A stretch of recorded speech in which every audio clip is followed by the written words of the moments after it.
கடந்த 2008ஆம் ஆண்டு செப்டம்பர் மாதம் 29ஆம் தேதி நாசிக் மாவட்டம் மலேகாவில் பெரும் குண்டுவெடிப்பு நிகழ்ந்தது. இதில் 6 பேர் கொல்லப்பட்டார்கள், 100க்கும் மேற்பட்டவர்கள் படுகாயமடைந்தார்கள். இந்த சம்பவம் தொடர்பாக முன்னாள் BJP MP Pragya Singh Thakur, colonel Prasad Purohit உட்பட 7 பேர் கைது செய்யப்பட்டார்கள். இந்த வழக்கு NIA சிறப்பு நீதிமன்றத்தில் விசாரணை நடந்து வந்தது. வழக்கை விசாரித்த நீதிமன்றம் குற்றச்சாட்டை நிரூபிக்க விசாரணை அதிகாரிகளால் முடியவில்லை என்று கூறி 7 பேரையும் விடுதலை செய்தது. இந்த வழக்கில் நடந்தது என்ன? குண்டுவெடிப்பு சம்பவம் நடந்த உடனேயே அன்றைய உள்துறை அமைச்சர் சிதம்பரம் இதில் சங்க பரிவாரின் பங்கு உண்டு என்று பேசினார். இந்த குண்டுவெடிப்பு காவி பயங்கரவாதம் என்று விமர்சிக்கப்பட்டது. இந்த வழக்கில் பிரக்ஞா திட்டமிட்டு சேர்க்கப்பட்டார். குண்டுவெடிப்புக்கு பயன்படுத்திய ஒரு பைக் பிரக்ஞாவுடையது என்றும் அவர்தான் பைக்கை கொடுத்தார் என்றும் வழக்கில் குற்றம் சாட்டப்பட்டது. காங்கிரஸ் உத்தரவுக்கு கட்டுப்பட்டு செயல்பட்ட NIA குற்றப்பத்திரிகையில் இதை குறிப்பிட்டது. ஆனால் 17 ஆண்டுகளுக்கு பிறகு தீர்ப்பு வழங்கிய நீதிமன்றம் குறிப்பிட்ட பைக்கின் உரிமையாளர் சாத்வி பிரக்ஞா சிங் என்பதை நிரூபிக்க விசாரணை அமைப்புகளால் முடியவில்லை என்பது மட்டுமல்ல, குறிப்பிட்ட பைக்கின் இன்ஜின் சேசிஸ் நம்பரையும் கண்டுபிடிக்க அவர்களால் முடியவில்லை என்று தெரிவித்துள்ளது.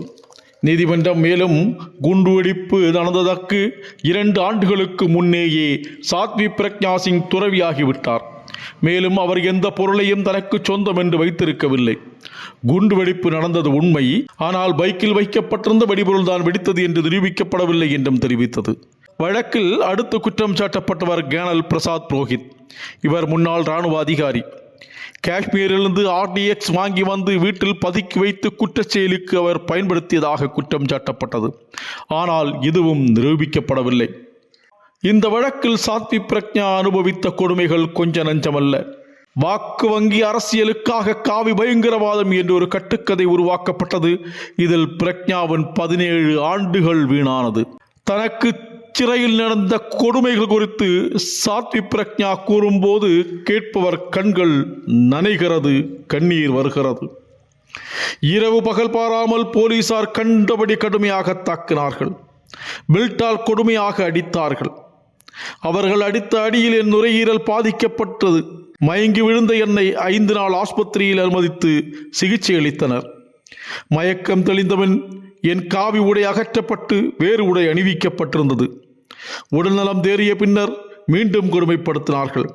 தாக்குதலில் முதுகு எலும்பு பாதிக்கப்பட்டது. என் சிஷ்யர் ஒருவரும் கைது செய்யப்பட்டார். அவரை என் கண் முன்னால் போட்டு கடுமையாக தாக்கினார்கள். அவரிடம் பெல்ட் கொடுத்து என்னை அடிக்க வைத்தார்கள். 6-7 போலீசார் மாறி மாறி பெல்ட்டால் அடித்தார்கள். அவர்கள் களைக்கும் வரை அடித்தார்கள். அப்போது பெண் போலீஸ் ஒருவர்தான் உண்டு, அவரும் தடியால் தாக்கினார். கைதிகளுடன் நிறுத்தி ஆபாச வீடியோ பார்க்க வைத்தார்கள். போலீசுக்கு காவி என்றாலே வெறுப்பாகத்தான் இருந்தது என்று தெரிவித்தார். இந்த நிலையில் இந்த தீர்ப்பு அருமையாக வெளியாகி மத வாக்கு வங்கி அரசியலுக்காக போலியாக புனையப்பட்ட பொய் வழக்கிலிருந்து சாத்வி பிரக்ஞா விடுதலையாகிவிட்டது அனைவருக்கும் மகிழ்ச்சி அளிக்கிறது. இந்த தீர்ப்பு குறித்து RSS அகில பாரத பிரச்சார் பிரமுக் சுனில் அம்பேத்கர் கூறும்போது, மாலேகான் குண்டுவெடிப்பு தொடர்பாக நீதிமன்றம் வழங்கிய தீர்ப்பின் மூலம் உண்மை நிலைநாட்டப்பட்டு விட்டது. சிலர் தங்கள் சுயநலம் மற்றும் அரசியல் காரணங்களுக்காக துரதிருஷ்டவசமாக அதிகாரத்தை தவறாக பயன்படுத்தி ஹிந்து தர்மத்தையும் ஒட்டுமொத்த ஹிந்து சமுதாயத்தையும் பயங்கரவாதத்துடன் தொடர்பு செய்ய முயன்றார்கள். நீண்ட விசாரணைக்கு பிறகு நீதிமன்றம் அளித்த தீர்ப்பு அந்த குற்றச்சாட்டுக்களை முறியடித்துள்ளது என்று தெரிவித்துள்ளது. தர்மம் வெல்லும், தர்மம் வென்றே தீரும். தொடர்வோம். உங்கள் கிரீஷ்.